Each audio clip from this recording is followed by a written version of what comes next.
it's not just the cost of the food and the pet care and whatnot. It's the mess, the smells, the additional time that it takes to take them to appointments. All those things just add up. It's really important that it's not just going to fall on me, because that's not what I want.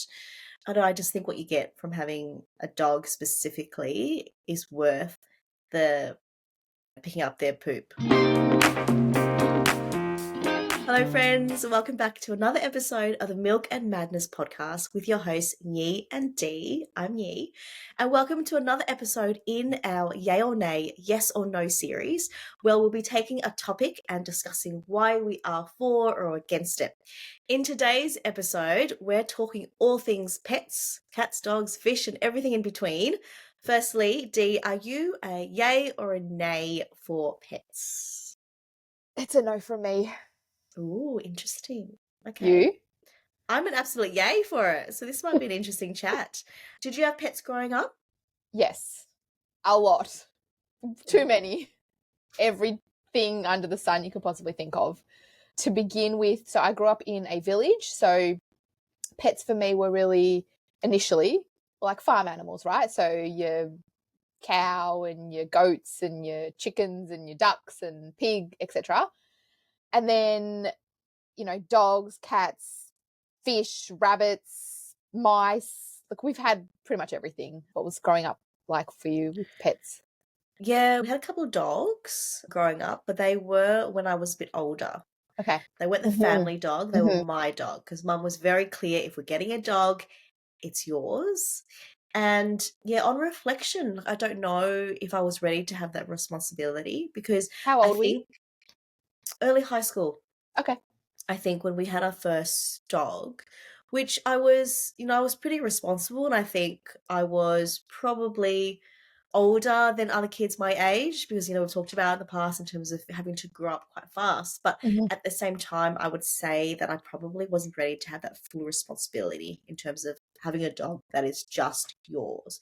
And then that dog passed away, and then we had another dog a bit later on when I was later high school as well. So I'm a definite yes for pets for many reasons. Let's start with you. Like, why? So you had a lot of pets. Yes. I'm sensing that maybe it wasn't so positive. I don't know. Why would you say no to pets now?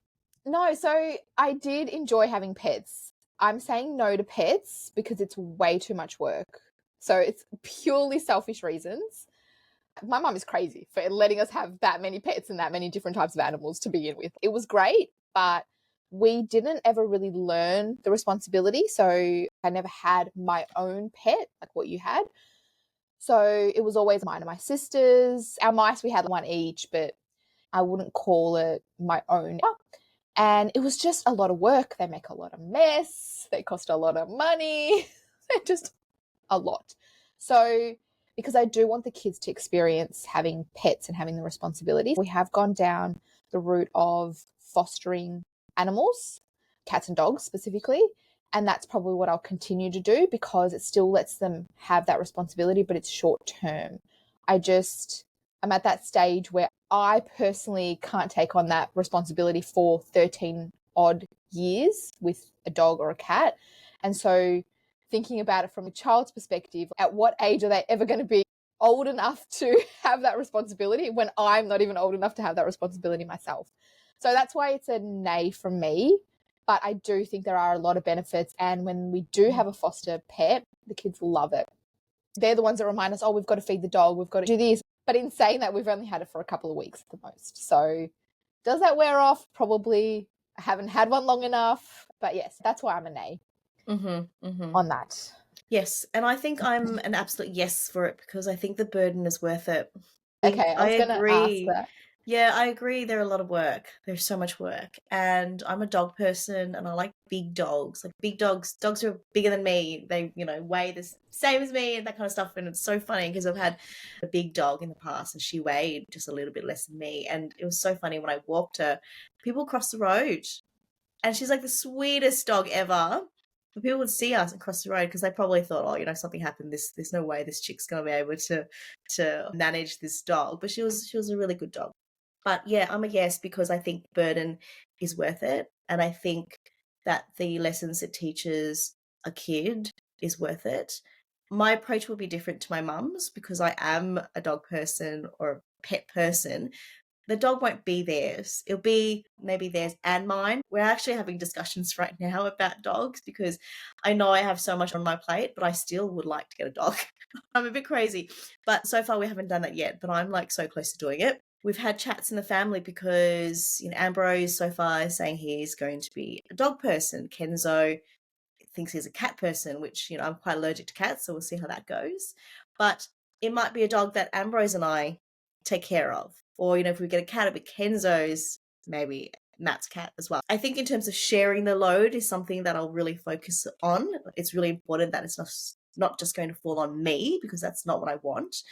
But I think in terms of just having this friend that is going to love you, like they give you so much love. They don't get angry at you and they're so forgiving and just, I just think what you get from having a dog specifically is worth the picking up their poop. And I just remember having to give our old dog Shelby a bath or like a shower, and I would have to pretty much get in. I was soaking wet after that too. So there's a lot of hard work with the dog, but I think you just have to wait until your kids are ready to take some of that responsibility, and we will wait a few years, although I'm tempted to get one now, but we will wait until I know that they can help out a little bit. Start with a little bit, and as they get older, they progress more in terms of helping out with the chores that are required with having a dog. But yeah, I think they're worth it. Absolutely. Yeah. Yeah. Look, don't get me wrong. I am a dog person as well. I love dogs. I feel like the last family pet that we had, which we had her for 14 years and we had to put her down because she just got too old. She was the last sort of pet that we really owned. And I think maybe the trauma of that, like letting her go, I haven't been able to really have a pet since. So maybe I need to work on that aspect of it. But it was great growing up. She was the best dog ever. It does teach kids a lot of lessons, especially responsibility. I think I might have to continue down the foster path and then maybe look at adopting at some stage down the track when the kids are a little bit bigger, because to me, they're still too little. And even though they will help out, I know that they will. I just can't. It's too much burden at the minute for me. That's okay. That's okay. And the thing is, you don't want to get a dog or a pet when you're not ready. And then regret it. Yeah. Absolutely and not. not being able to look after it, which is exactly what's sort of happening with this foster situation where people have to then give them up and they don't have a home because they don't realize how much responsibility, how much money, how much time it actually takes to look after a pet. And when you've got kids as well, trying to deal with all of that, it's just too much for me. I don't want to be picking up poo. I'm like, nah, I'm not doing that anymore. If you have kids and you're already dealing with poo,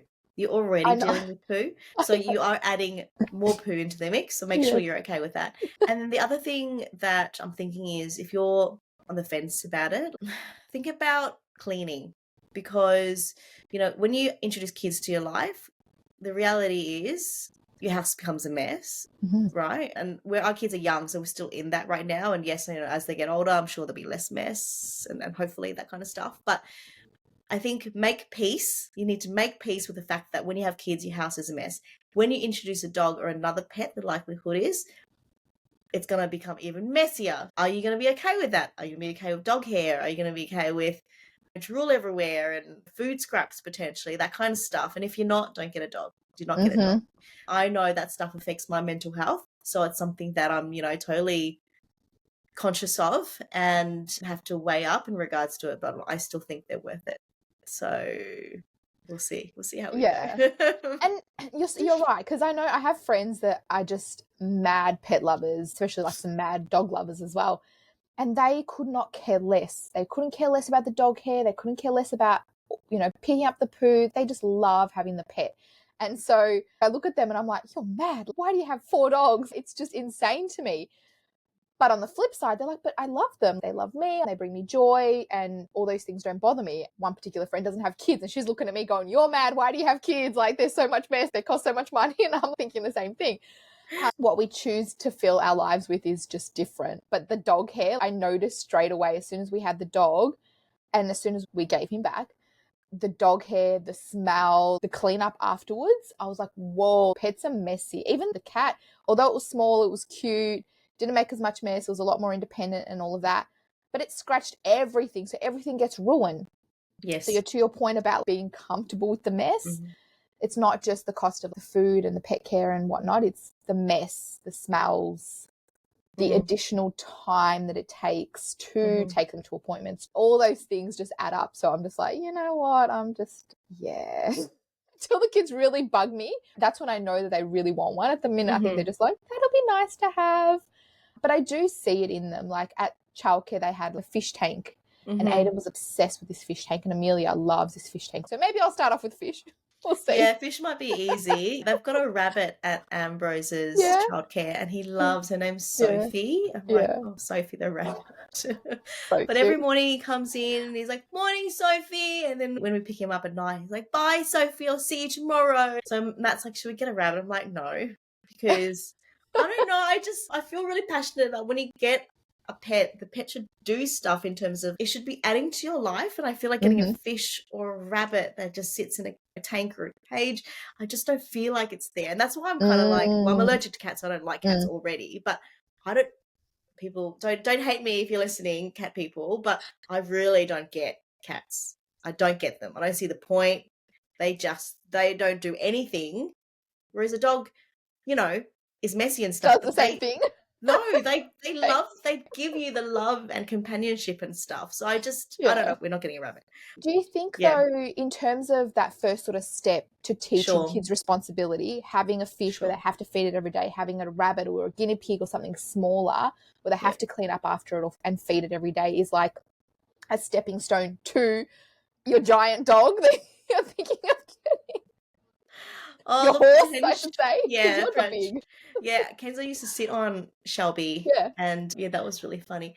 But look, it makes sense logically when you explain Mm. it like that. But in my head, nah. It's not. Let's just go all in and get a Like, giant dog and I think because I'm programmed all or nothing with yeah. everything, so that it kind of goes with pets.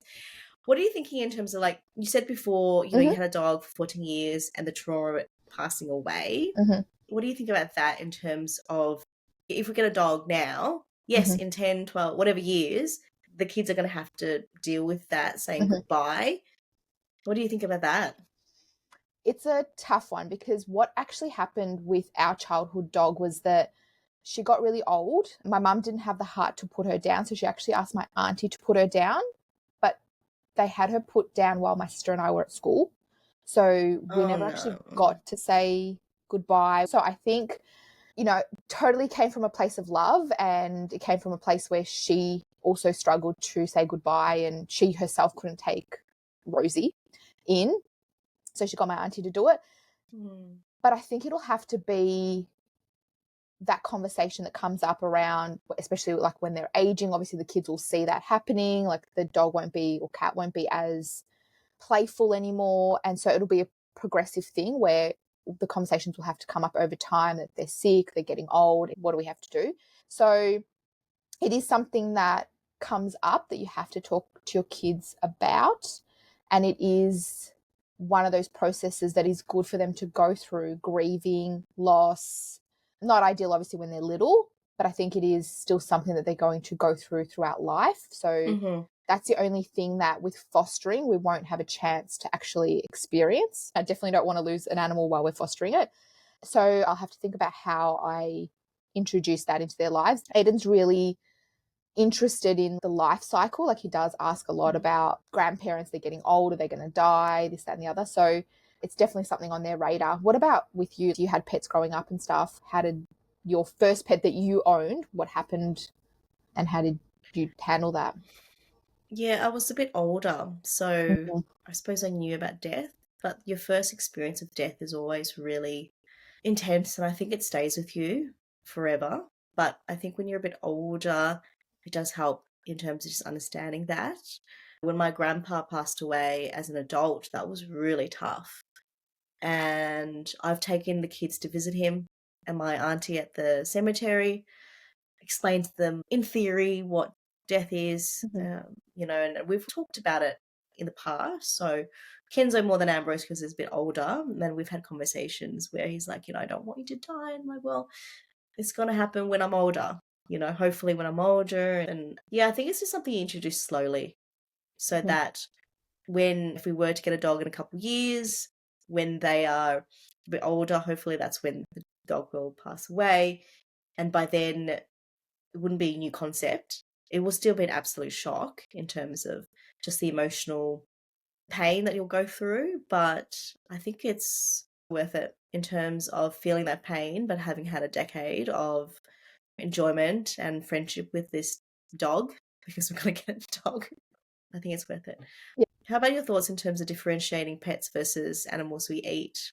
Yeah, so growing up in a village, we had all the animals and it was used for produce, etc. For me, I've always known what animals we eat. My grandparents will cut up a chicken and make it for dinner and all that sort of stuff. But I've always tried to talk to the kids about this particular animal is our pet.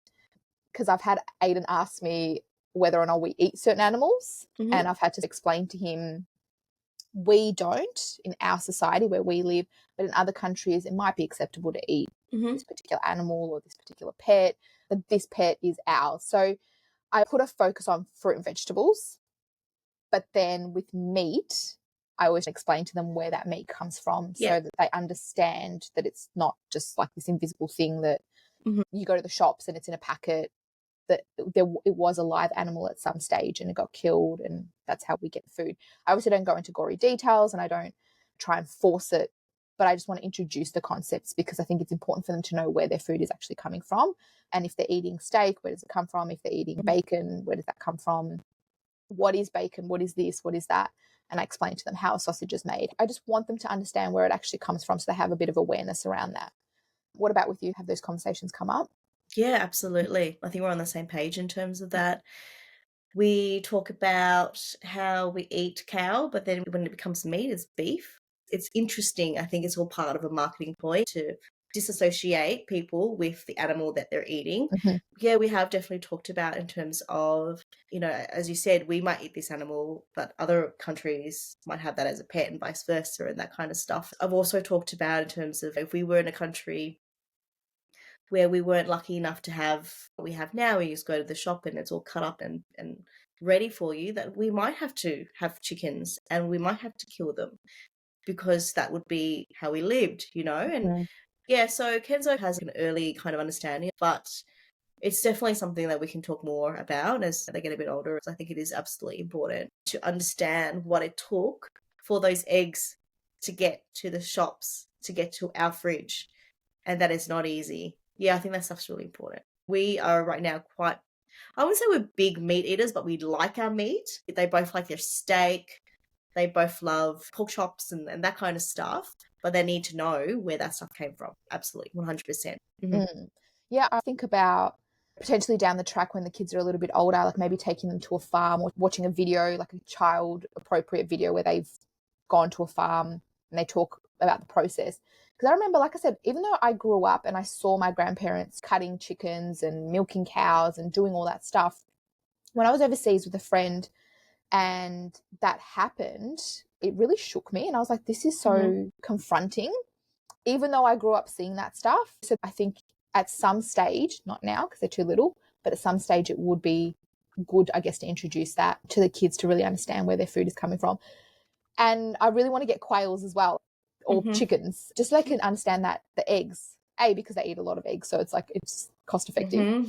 But it'll be part pet, part getting food from them, and just understanding that sort of life cycle, that this is actually the broader picture is that we eat animal products. You can choose not to if you want to, but this is how it works. Yeah. All right, so just to wrap up, it's a nay from me on pets. It's a yay from you, but not cats. just giant dogs. As always, we'd love to hear from you. Are you a yes or no, yay or nay for pets? And if you have some already, do you have any tips to share with us? What age did your kids get pets? Do they help out with chores, or is it all on you?